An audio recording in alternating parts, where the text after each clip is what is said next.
Hello दोस्तों, इस हफ्ते की शुरुआत से ही मार्केट के अंदर नेगेटिविटी फैली हुई है और जाहिर सी बात है आप भी थोड़े से परेशान होंगे, खासकर कल रात को $40,000 से नीचे देखने के बाद में बिटकॉइन को।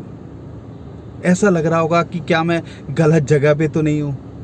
ऐसा भी लग सकता है कि मैं नुकसान में हूँ, छोड़ छाड़ के यहाँ से चला जाऊँ। ये जो फीलिंग्स है ना, ये जब भी मार्केट डाउन जाती है और अगर आपके पास में क्रिप्टो करेंसी होल्ड है तो आपको आती है, या कोई भी स्टॉक होता है तो आपको आती है। और सेम ही फीलिंग तब आती है जब बढ़ जाता है और आपने डिप में बाइंग नहीं की होती। ये चीज़ें उतार चढ़ाव तो चलता रहेगा, लेकिन यहाँ पे समझने वाली बात क्या है, पिछले 2 दिनों में ऐसा क्या हुआ जो हमें इतना जो है परेशान कर रहा है, या क्रिप्टो करेंसी मार्केट के अंदर हमें इतना पैनिक देखने को मिल रहा है।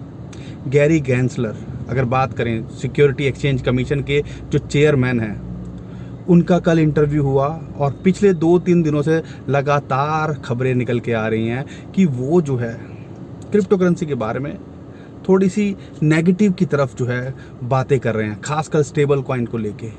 थोड़ा सा पैनिक कल रात को इस वजह से भी फैला। उससे पहले पिछले 2-3 दिनों से, या कह लीजिए पिछले 1 महीने से ये चीज़ बन रही है।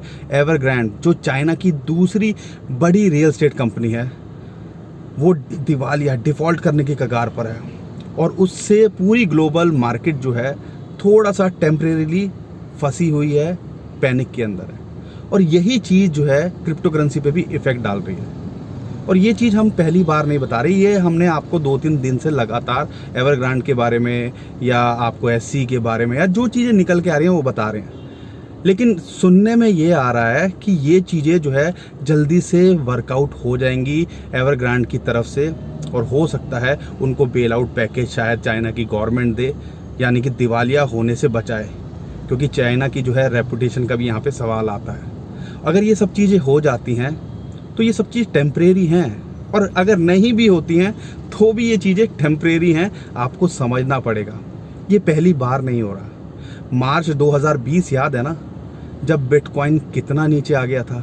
ये छोटे मोटे झटके हैं। और अभी ताज़ा अगर मई की बात करें, $64,000 से बिटकॉइन का प्राइस लगभग $27,000-28,000 पे आ गया था, और अभी $50,000 से ये $42,000-40,000 आ गया है। तो हम परेशान होने लगे हैं, हमें लगने लगा है कि भैया अब तो यहाँ से मार्केट डाउन पे डाउन जाएगी।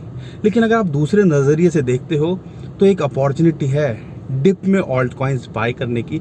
कल रात को भी हमने एक स्ट्रेटजी शेयर की थी कि अगर मार्केट नीचे आती है तो हमें एकदम से कुछ भी माल नहीं खरीदना है, थोड़ा थोड़ा पोर्शन कर करके, ताकि हमारी एवरेज आउट हो सके और हम उस चीज़ का फ़ायदा उठा सकें जब मार्केट पंप करेगी, रिकवर करेगी। तो एक डिप बाइंग अपॉर्चुनिटी यहाँ पे हो सकती है अच्छे कॉइन्स के अंदर, जैसा कि हमने कल बताया था। लिंक कॉइन बताया था, डॉट कॉइन बताया था, BNB बताया था, सोलाना बताया था। तो बहुत सारे कॉइन्स हैं। इथीरियम के अंदर आप खुद एक्यूमुलेशन कर सकते हो।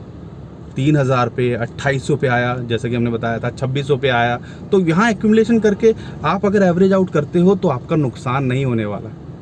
देर सवेर अगर आप देखोगे तो आपको इन चीज़ों पे हंसी आएगी। जैसा 2017 या 2013 का केस अगर मैं पर्सनली लेता हूँ तो हमें हंसी आती है कि यार अगर 10 साल को देखता हूँ तो हम बुल मार्केट के अंदर ही हैं, बियर तो कभी हुए ही नहीं।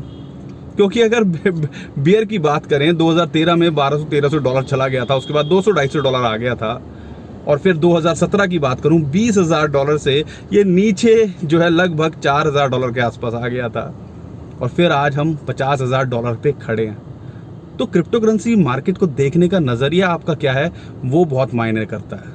अगले 3 महीने हमारे हिसाब से अच्छे होने चाहिए, बस ये सितंबर थोड़ा सा निकल जाए, जो थोड़ा सा हमेशा ढीला रहता है क्रिप्टो करेंसी मार्केट को लेके।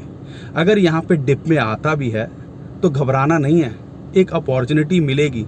और अगर कभी भी ऐसे डाउन होता है तो हमने देखा है कि देर सवेर में बाउंस बैक करती हैं चीज़ें। और अगर आप नोटिस करोगे, अगर आप कर रहे होगे चार्ट को देख के, परसों की बात करें तो $42,000 पे आया तो लगभग दोबारा से $45,000 पे पहुंच गया।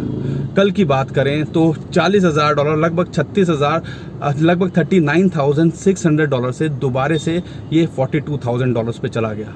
तो यहाँ पे जब भी ये डिप में आ रहा है तो बाइंग हो रही है।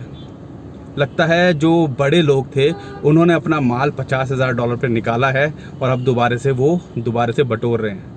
तो क्या आप इस ट्रैप में फंसने वाले हो? ये बुल ट्रैप है या बेयर ट्रैप है, वो आप डिसाइड कीजिए। लेकिन अगर आपका शॉर्ट टर्म में देख रहे हो और आपका माइंडसेट आपको समझना पड़ेगा, आपकी स्ट्रेटजी आपको समझनी पड़ेगी कि आपके कॉइन्स अगर लॉन्ग टर्म के लिए होल्ड हैं तो परेशान क्यों हो रहे हो, और शॉर्ट टर्म में हो तो ट्रेड के हिसाब से करो, कहाँ लाइन है कहाँ सपोर्ट है उसके हिसाब से करो, इस चीज़ का फ़ायदा उठाओ। बस इतना ही कहना आज। बाकी कोई भी अपडेट होगी हम टेलीग्राम ट्विटर पे करेंगे ही, और कुछ इंपॉर्टेंट होगा तो वीडियो भी ज़रूर बनाएंगे। आज मैं बाहर था तो इसलिए मैं आपको जो वीडियो अपडेट नहीं कर पाया, बट मेरी कोशिश रहती है जब भी मौका मिले आपके साथ संपर्क में रहें, आपके साथ में रहें, क्योंकि ये जो साथ है ना ये बहुत लंबा जाने वाला है। ये टेम्परेरी नहीं है, छोटा मोटा नहीं है कि आज है कल नहीं है, या मार्केट डाउन है तो आपके साथ नहीं खड़े। अगर $30,000 भी आ गया तो आपको हम यहीं मिलेंगे और आपको बताते और जताते रहेंगे। अभी के लिए मैं विदा लेता हूँ। खुश रहिए, मुस्कुराते रहिए, कमाते रहिए। Thank you.